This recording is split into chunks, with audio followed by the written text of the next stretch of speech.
Welcome to a chill beer taste test video. I'm in my dressing gown ready to drink some delicious beers. This is what we've got today.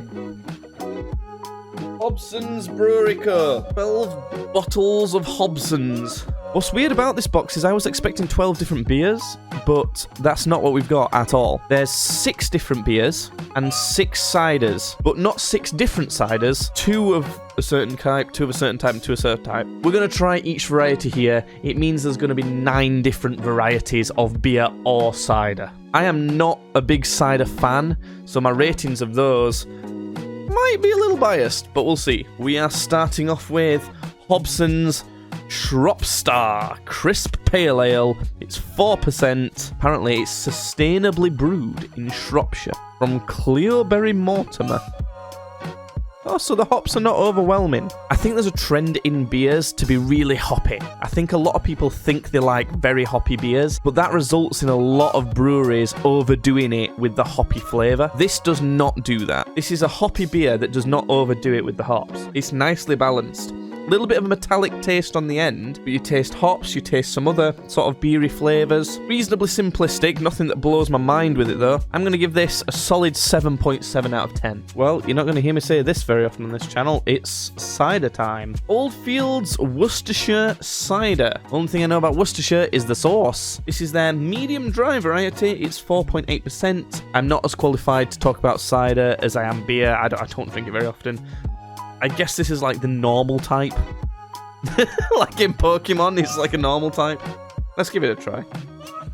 Oh, well. As far as cider goes, I think that's pretty good. It starts off quite sweet and nice, and then it kind of ends on a bit of like a meaty kind of aftertaste. I feel like this is something that I taste reasonably often. Maybe other people don't taste a meatiness in their alcoholic beverages ever, but it's kind of like a bit of a negative taste I seem to get sometimes. It's actually better than certain beers I've had before. I just don't like cider that much. I'm going to give that a 5 out of 10, because so far as ciders go, there's a bit of a meaty kind of end taste. But other than that, I quite like the rest of it, so 5 out of 10, not too bad. Postman's Knock is the name of this one. It's a rich ruby porter. This is going to be one of the more bitter beers. 4.8%. They've got some good names. Similar theme to the label, and I kind of like the label. Pretty basic labels, but I quite like them. A little bit too bitter.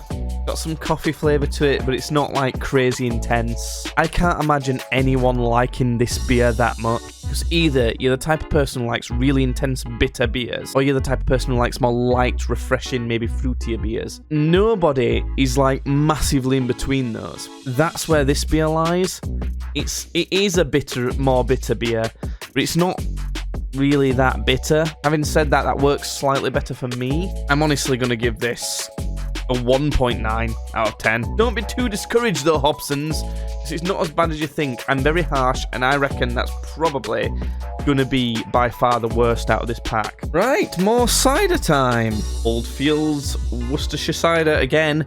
This time is the medium sweet variety. Same sort of label, different colour for the different sweetness. 4.8%. I think I like the sweeter ciders more, because I think cider tastes relatively like wine, and I don't like wine. The drier the cider, the more it tastes like wine. That's my estimate. Yeah, that's nicer.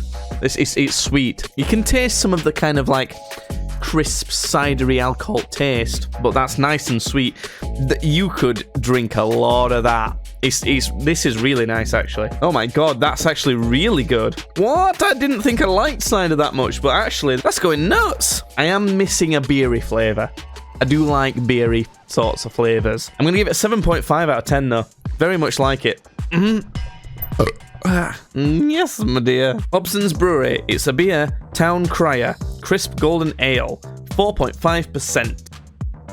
Crisp, not so much. Crisp suggests it's going to be very refreshing. It's not massively refreshing. There's a little bit of heaviness to it, but not overloaded with hops or anything like that. Honestly though, not much of anything else. I would say, although this beer isn't very bad at all, it slightly disappoints. I'm going to give it a 4.6 out of 10. Sounds harsh. I kind of like it. I would drink it, but like it's not as good as the average beer. Okay, this is the last of the ciders. This one apparently is original. Same brewery, everything is the original one that they've got. 4.8%. It's not bad. To me, that tastes no different from the first cider I tasted, the medium dry one. 5.2 out of 10. It tastes like a pretty decent cider. But having said that, I'm not too into ciders. We're left with beers now. No more cider, just beers. The Manor Hoppy Amber Ale. That's what I like. 4.2%. Oh. It's not a bad beer. It's okay. So the flavour it starts off with, it's nothing special. It's okay. And then it ends with kind of like a slight burnt, again, kind of alright taste. And then it's kind of done with it. And that's it. It doesn't feel like this beer was lazily brewed, but the flavour tastes lazy, if that makes sense. I'm going to give it a really controversial 4.9 out of 10. Hobson's Brewery Twisted Spire Vibrant Blonde Beer, 3.5%. This is the type of thing I like. Whoa, okay, calm down. Kind of does like a 1, 2, 3 punch with the flavours there. The flavours hit you very quickly and then dissipate very quickly. There's essentially not an aftertaste. It's light enough though. Got a little bit of sweetness to it. It never topped my list of things that I like the most, but I do like it. This is something I would bear in mind to try again if it was at a bar. Quick flavours, slightly sweet flavours, little bits of hops and beer. I like this one quite a bit. I'm going to give this a 7.8 out of 10. Binka banka bump bump, Hobson's Brewery Co. Old Prickly, Snuffly, Hedge Grog. That's the name. That's what it's called. I didn't even make that one up. 4.2%. And there's very little taste. The little bit of taste we've got is pretty good though. Ooh, it almost tastes like drinking a very subtle little kind of chocolate bar or something. I kind of get the snuffly hedge grog of it. It's kind of like, the flavour's kind of like snuffling, just subtly snuffling down your gob. I don't know. I reckon this will go very nice with a meal. Even though there's not really that much taste to it, for some reason I really like it. I'm going to give it an 8.5. There's something about this that I just really like. And then the video ended. Thanks for watching it. Hope you've enjoyed. Please check out the links in the description because I have a podcast with my brother that we put on this channel. It's well worth keeping up with. Please like and subscribe, and I'll give you this little smooch. Mwah. Yes.